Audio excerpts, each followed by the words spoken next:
Hello students, कैसे आप सभी? आई होप सभी अच्छे होंगे। सो स्टूडेंट्स, हमने पिछले वीडियो में हमारे क्लास 11th के chapter number first the living world के अंदर हमने एक टॉपिक कवर किया था। तो आज हम उससे नेक्स्ट टॉपिक जो हमारा है दैट इज़ बायोडाइवर्सिटी वो कंप्लीट करेंगे। चैप्टर क्या था बेटा? The living world. हमने अभी तक थोड़ा सा रिकैप कर लेते हैं। हमने क्या क्या पढ़ा? हमने ये पढ़ा है कि आप किसी चीज़ को लिविंग कब कह सकते हो, कि क्या क्या उसके अंदर प्रॉपर्टीज़ हो जब आप उसको लिविंग कह सकते हो। तो हमने उसके अंदर दो चीज़ें पढ़ी थी। एक तो डिफाइनिंग फीचर पढ़ा था, एक नॉन डिफाइनिंग फीचर पढ़ा था। डिफाइनिंग फीचर में हमने लिखा था मेटाबॉलिज्म एंड कॉन्शियसनेस। वहीं हमने नॉन डिफाइनिंग फीचर के अंदर पढ़ा था ग्रोथ एंड रिप्रोडक्शन। ठीक है, अभी हम शुरू करते हैं हमारा नेक्स्ट टॉपिक जो कि है बायोडाइवर्सिटी। तो बच्चों, biodiversity, the word bio is stands for living things. The bio words stands for living thing, where diversity words means diversity words क्या मतलब होता है बेटा? जो कि रह रहे हैं, जो कि live on the planet earth, जो कि अपने अर्थ के ऊपर रह रहे हैं। जैसा कि हमें पता है कि बहुत सारे टाइप के ऑर्गेनिजम्स हैं, स्पीसीज जिसे हम बोलते हैं, वो हमारी अर्थ के ऊपर है। According to a scientist whose name is Robert May, उन्होंने एज्यूम किया है बेटा, क्या एज्यूम किया बच्चों? उन्होंने एज्यूम किया है कि नियर अबाउट 7 मिलियन स्पीसीज हैं बेटा। कितनी है? 7 मिलियन स्पीसीज अपने अर्थ के ऊपर हैं, जिनमें से अभी तक 1.7 मिलियन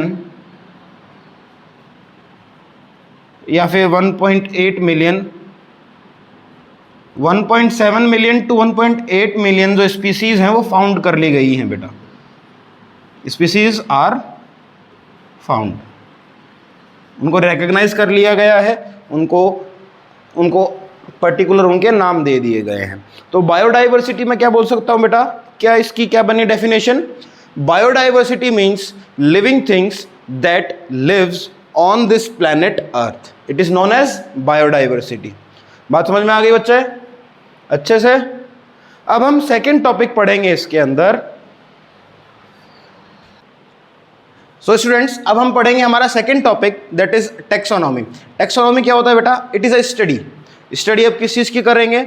जो हमें नई स्पीसीज मिलेंगी, हमें कोई भी स्पीसीज मिल रही है, मान लो मैं किसी गांव में गया, वहाँ पे मुझे कुछ नया देखने को मिला, तो मेरे को मान लो एक प्लांट मिला, मैंने प्लांट की पत्तियाँ तोड़ी, मैं उसको ले गया लैब के अंदर, मुझे लगा कि ये मैंने कुछ नया खोज लिया है। ओके, तो मैंने उसका क्या देखा? मैंने उसका एक्सटर्नल फीचर्स देखा कि वो पत्ती जैसा है, लेकिन मैं उसके अंदर का नहीं चेक कर सकता हूँ। तो मुझे वो चेक करना पड़ेगा इन द लैब कि उसके जो अंदर के ऑर्गन्स हैं वो कैसे काम कर रहे हैं, वो ऑक्सीजन ले रहा है या फिर कार्बन डाइऑक्साइड ले रहा है, अपना खाना कैसे बना रहा है। ये सारी प्रोसेस हम लैब के अंदर टेस्टिंग से हम पता करते हैं। तो वह टेक्सोनॉमी क्या होगी? It is a process of grouping and classifying new species, कि हम जितने भी नई स्पीसीज वगैरह जो भी हमको मिल रही हैं, तो उनको हम ग्रुप करेंगे, उनको हम क्लासीफाई करेंगे, एक पर्टिकुलर कैटेगरी के अंदर रखेंगे, जो कि क्या है, उस जो भी हमें स्पीसीज मिला है। टेक्सॉन क्या होता है? कोई भी species, okay, on the basis of उसके किस बेस के ऊपर कि वो इंटरनली कैसा बना है और एक्सटर्नली उसकी जो उसकी ऑर्गन्स हैं वो कैसे हैं, क्या है। तो बेटा इसके कुछ स्टेप्स होते हैं। क्या होते हैं इसके? कुछ स्टेप्स होते हैं टेक्सोनॉमी के अंदर, तो मैं स्टेप्स बता रहा हूँ। First step is characterisation. पहला स्टेप क्या होता है बेटा? कैरेक्टराइजेशन। कैरेक्टराइजेशन का मतलब होता है कि जैसे मैंने उसको देखा और मैंने उसको देख के मैंने ये पता लगाया कि एक पौधा है। ठीक है, मैंने देख के, मेरे जो फर्स्ट आपके जो साइट में आपने उसको देखा, तो उसको देख के आपको क्या लगा कि वो एक नया प्लांट है। बात समझ में आई?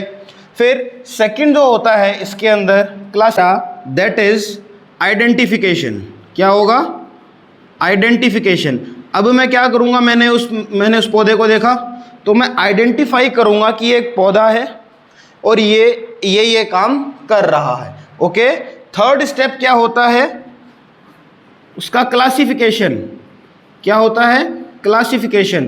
क्लासिफिकेशन मतलब कि वो क्या क्या प्रॉपर्टीज शो कर रहा है और उसको हर्ब्स के अंदर रखा जाए, शर्ब्स के अंदर रखा जाए, किसके अंदर उसको रखा जाए, जो भी आपको नया प्लांट मिला है।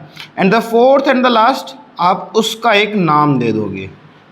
आप उसका एक नाम दे दोगे। बात समझ में आई सबको? ये 4 स्टेप्स होते हैं: characterisation, identification, classification and nomenclature. Nomenclature क्या है? नाम देना है। ओके, तो अगर हम वापस से देखें तो कैरेक्टराइजेशन में क्या होगा, आप पहले उसको फिजिकली देखोगे कि वो प्लांट कैसा है, फिर उसका आइडेंटिफिकेशन करोगे कि ये जो प्लांट है क्या ये प्लांट है भी है फिर नहीं है, कहाँ लैब में ले जाके आपने चेक किया कि ये अपना खाना कैसे बना रहा है, जैसे सारे प्लांट्स अपना खाना खुद बनाते हैं। ठीक है, फिर आपने क्लासिफाई किया उसको कि ये हर्ब्स के अंदर जाएगा या फिर शर्ब्स के अंदर जाएगा, फिर हमने उस प्लांट का एक नाम दे दिया। ओके, नेक्स्ट टॉपिक होगा सिस्टमैटिक्स। सिस्टमैटिक्स का मतलब होता है बेटा कि हर चीज़ को, जैसे सिस्टमैटिक्स वर्ड से मतलब कि अरेंजमेंट। सिस्टमैटिक का मतलब अरेंजमेंट। ओके, तो सिस्टमैटिक वर्ड किस, एक वर्ड है सिस्टमा, उस वर्ड से निकला हुआ है बेटा। ये एक लैटिन वर्ड है। कौन सा वर्ड है बेटा? लैटिन। ये, और जो लैटिन है वो एक डेड लैंग्वेज है जो कभी इंग्लैंड में बोली जाती थी, किसी ज़माने में इंग्लैंड में बोली जाती थी, उसी लैंग्वेज से ये वर्ड है Systema. It consist of taxonomic studies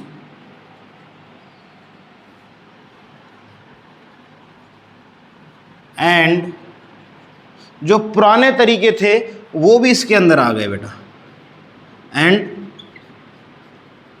morphology भी इसके अंडर में आई। बात समझ में आई? अब सर आप बोलोगे ऐसे कौन कौन से सिस्टम है, तो मैं आपके लिए लिख देता हूँ। किंगडम, फिर फाइलम या डिवीज़न। फाइलम यूज़ होता है एनिमल्स के लिए, वहीं डिवीज़न वर्ड यूज़ होता है प्लांट्स के लिए। फिर क्लास,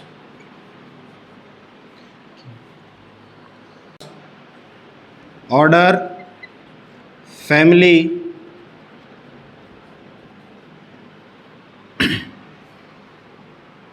फिर जीनस, फिर स्पीसीज। बेटा ये होता सबसे बड़ा क्या होता है? किंगडम, फिर फाइलम या फिर डिवीज़न, फिर क्लास, फिर ऑर्डर, फिर फैमिली, फिर जेनस एंड लास्ट में स्पीसीज। अब सर ये सब क्या चीज़ें होती हैं बेटा? जैसे हमको पता है कि हम किसके अंदर आते हैं, हमारी स्पीसीज क्या है? होमो सेपियंस है। क्या है? होमो सेपियंस। अब जो होमो वर्ड है बेटा ये जीनस को शो करता है। जो फर्स्ट वर्ड होता है किसको शो करता है बेटा? जीनस को। और जो सेकंड वर्ड होता है ये आपकी स्पीसीज बताता है बेटा। क्या बताता है? स्पीसीज। जैसे हमने 9th क्लास के अंदर पढ़ा था कि 2 टाइप के किंगडम होते हैं, याद है? Animal kingdom, plant kingdom. फिर हमने फाइलम पढ़ा, वर्टिब्रेट, नॉन वर्टिब्रेट। ओके, तो ये हायरार्की है बेटा। क्या है ये? एक हायरार्की है जो बहुत ही ज़्यादा इम्पॉर्टेंट है, जो बहुत ही ज़्यादा क्या है? इम्पॉर्टेंट है। आपको इसी वे में इसको याद रखना पड़ेगा। अब सर ये तो बहुत हार्ड है, तो क्या करो? तो कोई ना कोई तो ट्रिक निकालो सर। तो ट्रिक निकाल दी बेटा आपके लिए मैंने। कैसे याद रखोगे इस चीज़ को? कीप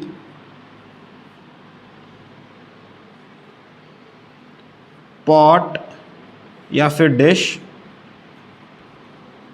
क्लीन, अदरवाइज family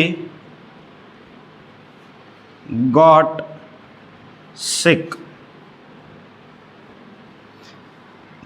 जो जो लेटर बेटा कैपिटल से लिखा है लाइन वाइज चेक कर लो। K फॉर क्या है? Kingdom, P for phylum, D for division, C for class, O for order, F for family, G for genus and S for sake. आपके लिए एक इजी सा कर दिया मैंने।